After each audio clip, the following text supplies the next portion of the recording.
CM Siddaramaiah ಮತ್ತು DCM DK ಶಿವಕುಮಾರ್ಗೆ ಹೈಕಮಾಂಡ್ನಿಂದ ಬುಲಾವ್ ಲಭ್ಯ ಆಗಿದೆ. ಜೂನ್ 6ನೇ ತಾರೀಕು ದೆಹಲಿಗೆ ಸಿಎಂ ಮತ್ತು ಆಪ್ತ ಸಚಿವರು ಪ್ರಯಾಣವನ್ನ ಬೆಳೆಸುವಂತ ಮಾಹಿತಿ ಲಭ್ಯ ಆಗ್ತಾ ಇದೆ. ಸಿಎಂ ಸಿದ್ದರಾಮಯ್ಯ ಅವರ ಜೊತೆಯಲ್ಲಿ ಡಿಸಿಎಂ ಡಿಕೆ ಶಿವಕುಮಾರ್ ಕೂಡ ದೆಹಲಿಗೆ ಪ್ರಯಾಣವನ್ನ ಮಾಡ್ತಾರೆ.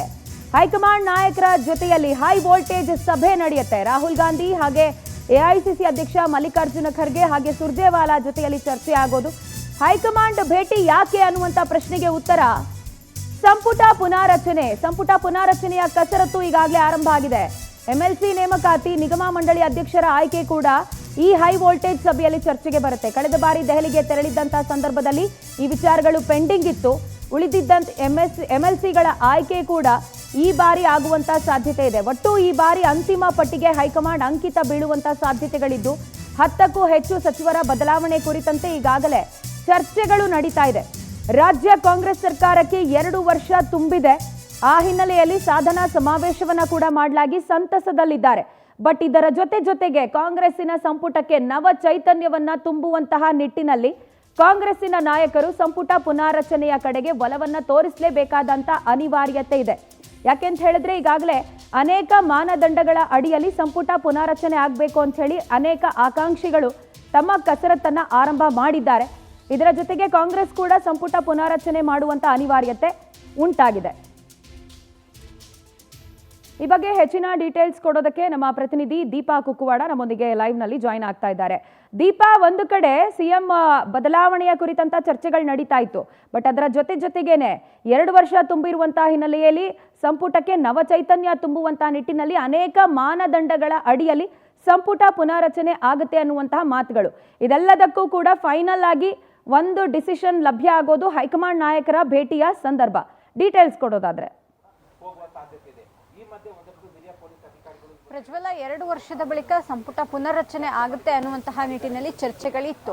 ಆದರೆ ಬೇರೆ ಬೇರೆ ಕಾರಣಗಳಿಂದ ಅದು ಮುಂದೂಡಿಕೆ ಕೂಡ ಆಗಿತ್ತು. ಆದರೆ ಬಹುತೇಕವಾಗಿ ಅನೇಕ ಆಕಾಂಕ್ಷಿಗಳು ಹೇಳ್ತಾ ಇರುವಂತಹದ್ದು ಇನ್ನೇನು ಕೆಲವೇ ತಿಂಗಳುಗಳಲ್ಲಿ ಈ ಒಂದು ಸಂಪುಟ ಪುನರ್ರಚನೆ ಆಗುತ್ತೆ ಅನ್ನುವಂತಹ ಮಾತುಗಳನ್ನು ಹೇಳ್ತಿದ್ದಾರೆ.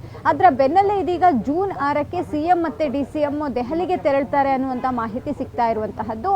ಹೈಕಮಾಂಡ್ ಬುಲಾವ್ ನೀಡಿರೋದ್ರಿಂದ ದೆಹಲಿಗೆ ಹೋಗ್ತಾರೆ ಅನ್ನುವಂಥ ಮಾಹಿತಿ ಕೂಡ ಇದೆ.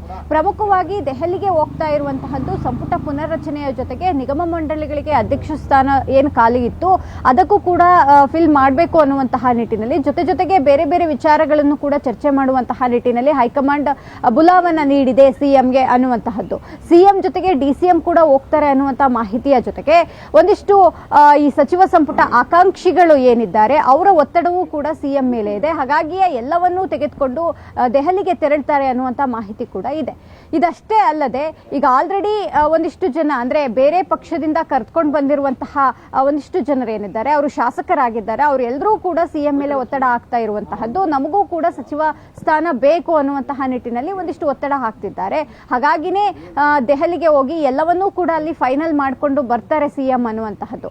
ಇದರ ಜೊತೆಗೆ ಮತ್ತೊಂದು ವಿಚಾರ ಅಂದ್ರೆ ಈಗೇನು ಎಂಎಲ್ಸಿ ಸ್ಥಾನಗಳು ಕೂಡ ಇನ್ನೂ ಫೈನಲ್ ಆಗಿಲ್ಲ. 4 ಸ್ಥಾನಗಳಿಗೆ ತುಂಬಬೇಕಾದಂತಹ ಅನಿವಾರ್ಯತೆ ಇದೆ. ಯಾಕಂದ್ರೆ ಪರಿಷತ್ನಲ್ಲಿ ಒಂದು ರೀತಿಯಾದಂತಹ ಲೆಕ್ಕಾಚಾರದ ಪ್ರಕಾರ 4 ಸ್ಥಾನಗಳು ಕೂಡ ಕಾಂಗ್ರೆಸ್ಗೆ ಸಿಗುವಂತಹದ್ದು. ಹಾಗಾಗಿ ಆ ಸ್ಥಾನಗಳಿಗೆ ಯಾರನ್ನ ಫೈನಲ್ ಮಾಡಬೇಕು ಅನ್ನುವಂತಹ ನಿಟ್ಟಿನಲ್ಲಿ ಒಂದಿಷ್ಟು ಗೊಂದಲ ಅಂತೂ ಇದೆ. ಯಾಕಂದ್ರೆ ಮಲ್ಲಿಕಾರ್ಜುನ್ ಖರ್ಗೆ ಅವರ ಕೋಟಾ ಇದೆ, ಡಿಸಿಎಂ ಕೋಟಾ ಇದೆ, ಸಿಎಂ ಕೋಟಾ ಇದೆ, ಅನೇಕ ವಿಚಾರಗಳು ಇರೋದ್ರಿಂದ ಎಲ್ಲವೂ ಕೂಡ ದೆಹಲಿಯಲ್ಲೇ ಫೈನಲ್ ಆಗ್ಲಿ ಅನ್ನುವಂತಹ ನಿಟ್ಟಿನಲ್ಲಿ ದೆಹಲಿಗೆ ಹೋಗ್ತಾರೆ CM DCM ಅನ್ನುವಂತಹದ್ದು.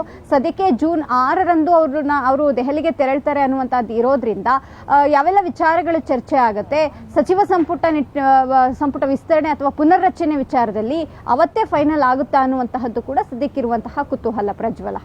Deepa, thank you ತಬಲ ಡೀಟೇಲ್ಸ್ಗೆ.